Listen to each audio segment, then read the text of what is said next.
আসসালামু আলাইকুম। সবাই কেমন আছেন? আশা করি সবাই ভালো আছেন। আমি আপনাদের মাঝে চলে আসলাম মিরপুর গাবতলী হাট গাবতলী পশু হাটে চলে আসলাম।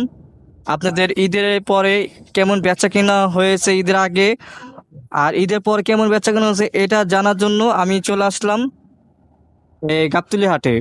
এখন আমি আসার আগে পরে দেখি এখানে অবস্থা প্রচুর খারাপ। হাড়ে ঢুকে দেখলাম একটা সিটের ভিতরে ভালো একটা মহিষ দেখলাম, খুব সুন্দর লাগলো। এই মহিষটা দেখে আমার প্রাণটা জ্বলে গেছে। আমি এই মহিষের মালিকের সাথে আমি কথা বলবো। আসসালামু আলাইকুম। ওয়ালাইকুম আসসালাম ভাই। কেমন আছেন ভাই? এই তো আলহামদুলিল্লাহ ভালো। আচ্ছা, আপনার নামটা কি ভাইয়া? আসিফ। আসিফ। আপনি কি এখানে কি, এটা কি আপনার সিট? না, আমি এখানে চাকরি করি। আচ্ছা, এই মহিষটা কার? আমাদের ও, মহিষটা খুব সুন্দর, মহিষটা খুব দারুণ লাগছে, আমার খুব ভালো লাগতেছে। এই মহিষটার কেমন কি বর্ণনা আছে, একটু আমাকে একটু বলতেন দর্শকের মাঝে। কি দাম বলবো? আগে এটা ওয়েটটা কেমন? ওইটা আছে 16 মন। 16 মন। আর দাঁত কয়টা? দাঁত 4টা। দাঁত 4টা। সুন্দর, খুব সুন্দর, একদম সাদা সাদা অবস্থা। দেখেন দর্শক ভাইরা দেখেন, এখা এটা কি কসাইদের জন্য নাকি? এখন তো ঈদ নাই, তাহলে কিভাবে বেচা কেনা করবেন এখন? আমাদের দাম বনলে আমরা বিক্রি করে দেবো, পাটি হোক আর কষাই হোক। আমাদের দামে বনলে আমরা দিয়ে দেবো, আমরা রাখবো না আপনি। কসাইদের দাম যে দাম, পাবলিকও একই দাম। একই দাম কয় পড়ছে 3.5 লাখ 4 লাখ পর্যন্ত উঠছে। আমাদের খরচা আছে, এগুলো নিয়ে আপনার 5 লাখ 5.5 লাখ হলে আমরা ছেড়ে দেবো। 5.5 লাখ টাকা আপনি ছেড়ে দিবেন? হুম তাহলে এটার মন হচ্ছে 16 মন। হুম। ও, আচ্ছা আচ্ছা।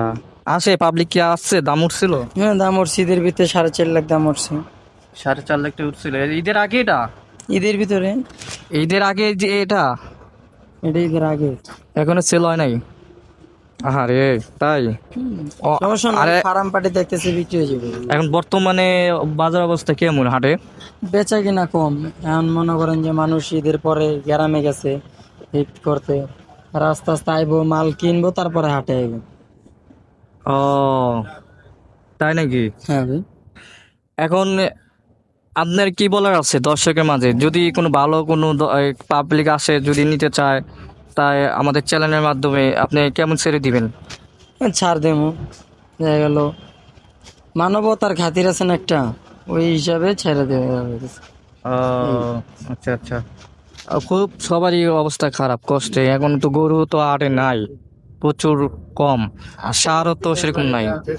হঠাৎ একটা দুইটা করে মাল আনে, ছাড়া না। ও, আচ্ছা, আপনি যদি পাবলিক আসে তাহলে আপনি কোথায় আসতে হবে? গাবতলী গবাদি পশুর হাট, হাসিল ঘরের সামনে এসে জিগেলি হবে যে উপবাইয়ের ডোকা, তাইলে হবে। আচ্ছা, তাই? আচ্ছা, সমস্যা না। দর্শক ভাইরা, যদি আপনাদের যদি মহিষ লাগে, যেমন এই ধরনের সাদা একটা মহিষ, সুন্দর, খুব সুন্দর মহিষ, এই এই আসিফ ভাই, আসিফ না ভাই, এই আসিফ ভাইয়ের কাছে আসবেন। ওই যে আশির ঘরের সামনে কি সিটের নাম কি? উপবাইয়ের ডোকা। অপু ভাইয়ের দোকান। এখানে আসলে আপনারা এটা সংগ্রহ করতে পারেন। এই মহিষটা খুব সুন্দর একটা মহিষ, খুব দারুণ। আমরা আরেকটা সিটে চাই, চলে যাই, আসি। ঘরে না খাইলে। এই গরুগুলো আপনার? হ্যাঁ, এই গরুগুলো এটা আমার। সবই কি বলদ বলদ গরু? হ্যাঁ, এগুলা ইন্ডিয়ান বলো। এগুলো এক একটা দাম কেমন? এগুলা একটা নিতে পারবেন 6 লাখ পড়বো। 6 লাখের? কি ঈদের বাজারে নাকি ঈদের ঈদ ছাড়াই এগুলোর দাম বেশি। আর ঈদের বাজারে? ঈদের বাজারে 8 লাখ 9 লাখ।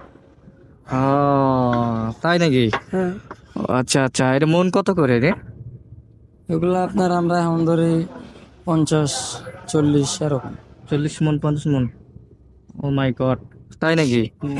এটাই তো আমার আমরা খুব, জোড়াই ধরি। এইটাই তো আমার এইগুলো আমার খুব পছন্দ হয়েছে, ভালো লাগতেছে। দর্শক ভাইরা দেখেন, এই যে এই সাইড গরুগুলো দেখেন, বলদ ইন্ডিয়ান। এগুলা এক একটা হচ্ছে আপনার কত করে? এগুলা আপনার আছে কত, 25 মন। 25 মন? হুম 25 মন, দাম 6 লাখ করে? হুম। বাবা, 6 লাখ করে 25 মন গরু। এটা এটা আপনার 17 মন হবে। 17 মন? 17 মন 25, এটা এটা এটা দাম কত? এটার দাম 5.5 লাখ।